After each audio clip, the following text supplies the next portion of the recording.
Web series లో day 5 video వచ్చేసి ఈరోజు డిస్కస్ చేసుకుందాం.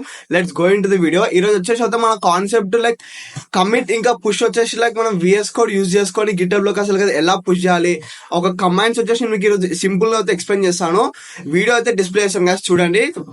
సో ఫస్ట్ వచ్చేసి అయితే మనం ఇక్కడ ఈ యొక్క ప్లస్ ఐకాన్ మీద క్లిక్ చేసి వచ్చేసి అయితే న్యూ రిపోజిటరీస్ అని క్రియేట్ చేసుకోవాలి. మన ఒక రిపోజిటరీస్ ఇక్కడ నేను రిపోజిటరీస్ నేమ్ వచ్చేసి అయితే రంజిత్ అని పెట్టుకుంటున్నా guys, నా నేమ్. సో ఇక్కడ డిస్క్రిప్షన్ వచ్చేసి అయితే ఆప్షనల్ guys, మన ఇష్టం. అండ్ ఇక్కడ పబ్లిక్ పెట్టుకోవచ్చు, ప్రైవేట్ పెట్టుకోవచ్చు. నేనైతే పబ్లిక్ పెట్టుకుంటున్నా, లైక్ వేరే వాళ్ళకి యూజ్ అయితే వాళ్ళు కూడా తీసుకోవచ్చు మన ఒక రిపోజిటరీస్ నుంచి కోడ్.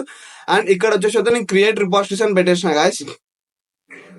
సో ఇక్కడ క్రియేట్ అయిపోయింది. ఇక్కడ చిన్న మనం కిందికి అయితే స్క్రోల్ చేసేస్తే మనక ఇక్కడ వచ్చేసి అయితే మనకి ఒక కోడ్ ఉంది కదా guys, ఇది వచ్చేసి అయితే మనం కాపీ చేసుకోవాలి. అంటే ఇది మన ఒక రిపోజిటరీస్ ది. సో ఇప్పుడు వచ్చేసి అయితే మనం VS కోడ్ లో అసలు ఎలాంటివి యూజ్ చేసుకుని